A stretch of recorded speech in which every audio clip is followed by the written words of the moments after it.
እዙይ ድምጽ ራዲዮ ኤረናዩ ዕለታዊ ዜና ኣብ ትሕቲ ኣክል ዝተጠርነፋ ከተማታት ሕቡራት መንግስታት ኣሜሪካ ብመገዲ ወከልተን ብዕለት 25-26 መስከረም ጉባኤ ካይደን እቲ ኣብ ትሕቲ ውህድ ስራሕ ውሑስ መጻኢ ዝብል ቴማ ዝተኻየደ ጉባኤ ንዝመጽእ 2 ዓመት ዘገልግሉ ኣባላት ማእከላይ ባይቶን ፈጸምቲ ሽማግለን 3 ተካእትን መሪጹ ኣብ ወንበር ኣምራጺት ኮሚቴ ኣቶ ከሰተ በራኺ ኣብ ዝሃቦ ሓበሬታ እቲ ዝድለ ቅጥዒ ዘየማልኣ ከተማታት ኣብቲ ጉባኤ ከም ተዓዘብቲ ጥራይ ከም ዝተሳተፋ ድሕሪ ምሕባር ጉዳየን ኣብ ዝወዳእሉ ግና ናብቲ ጉባኤ ከም ዝጽምበር ኣረጋጊጹ ክቡራት ሰማዕትና ሓፂር ጸብጻብቲ መስርሕ ምርጫ ኣቶ ከሰተ በራኺ ካብ ዝሃቦ ጸብጻብ ዝተጸምቀ ቀጺሉ ይቐርብ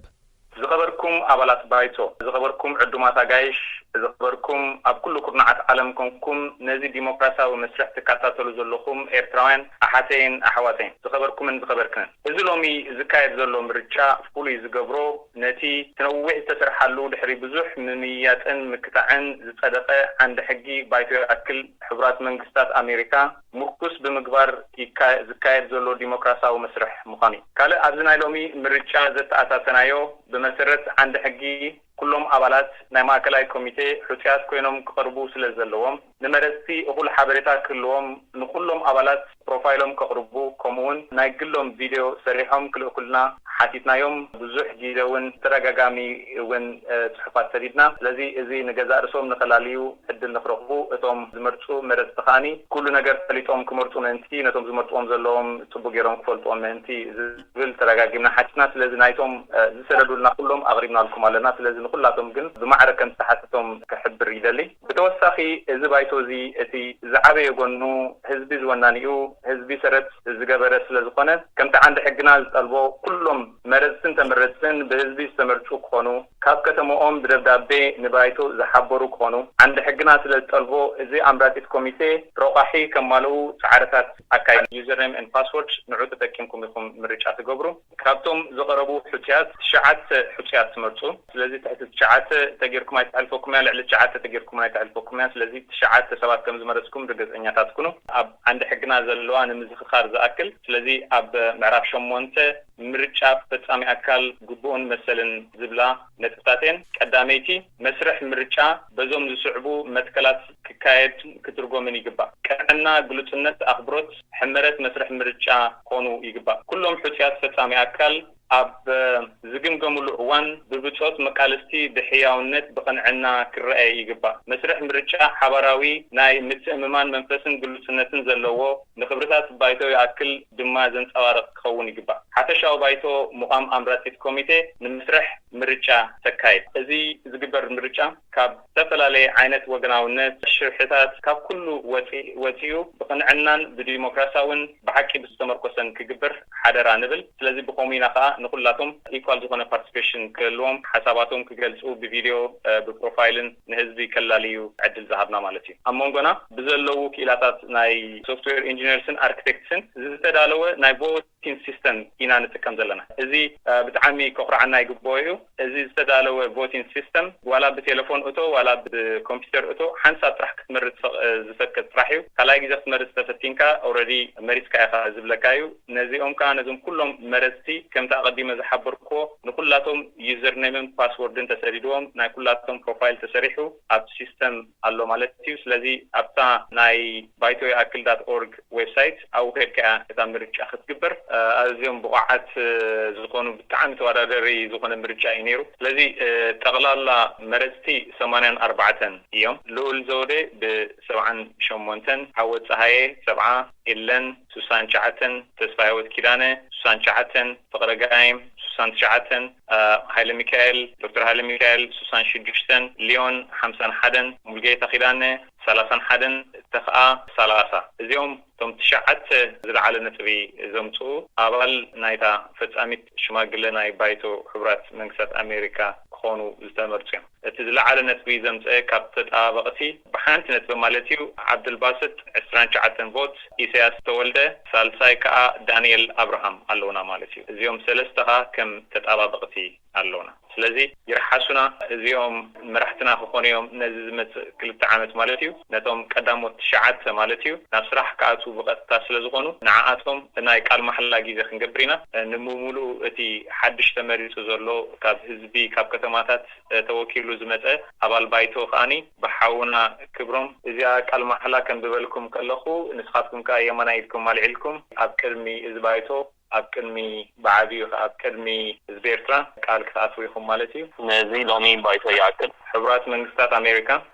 حبرات منغستات أمريكا زبيرتران تسكمن نزلو حالاتنت تقبيلا كاب أبراجاوي قبيلاوي ሃይማኖታዊ ስምዒትን ፍልልይን ዓራብ ሙኻን ንዕላማታትን መትከላትን እዚ ባይቶ ብመሓዝን ስለውፅዕ ህዝበይን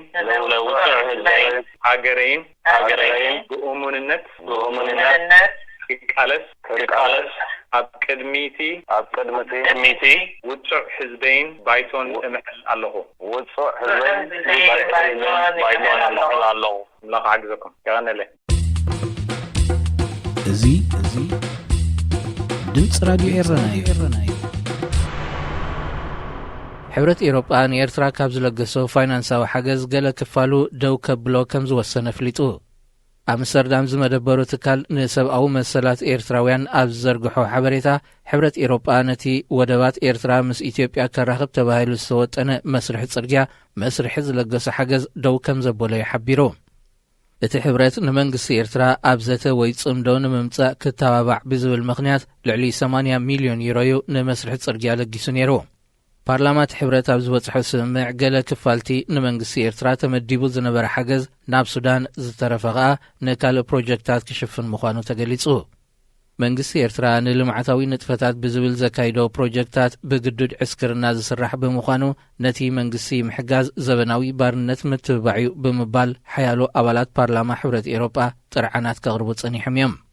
أتين مسرحي مسمرات سرقيا سلقس حجز بهقدف زونن بادو تشعته ويكا نقداوي تكالك إحي بحري كايدو مخانو دحر مقلاتو أب حيال وغنات كبيت ارتارتات يحديرو تسانيحيو منقسي سودان نحمشت سنة ويباويان بزعبا ديمقراسي غوسغيسكم بمبال أب تحت قيد متاو هيومن رايتس واتش كسيسو أتم سنة ويباويان كاب غوروا بتخم تربشنا زبل كسي سلازمتاكم يخم تأثيركم زبل مقلت سكوان تتوهبم اتيزا زيموز نبارو درفي نديمقراسن سرعات حقن زغوسغوس بمنباريوم تغيدوم قبل اتياه غراو تتابغ مسلات قليصو ጸጥታን ሰራዊትን ሱዳን ከምቲ ኣብ እዋን ስርዓት አልበሽር ዝገብርዎ ዝነበሩ ዓመፅ ይቕጽልዎ ከም ዘለው ዘመልክት እዩ ክብል ሂውማን ራይትስ ዎች ይኸስስ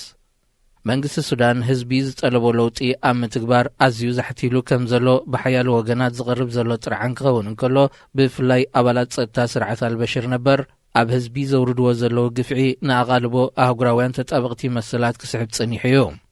أتم سنة وباويان أب درمان أب زركب بيت مأسرت بصنح الأوان بحلوتهم مغرفتي كم زوردهم تقليصو قالوا توين شدشت سنة وباويان بتمساسال كسي أب تحت غيدات يمالو هيومن رايتس واتش مجلس إيو منغستي سودان نتم سنة وباويان بغصبتنا تأخصدهم ديمقراسن سرعة حقنا مسفان بمزحتالو حزبي واقا يغفل كم زلغا كجنزب تصاوعي تغريبو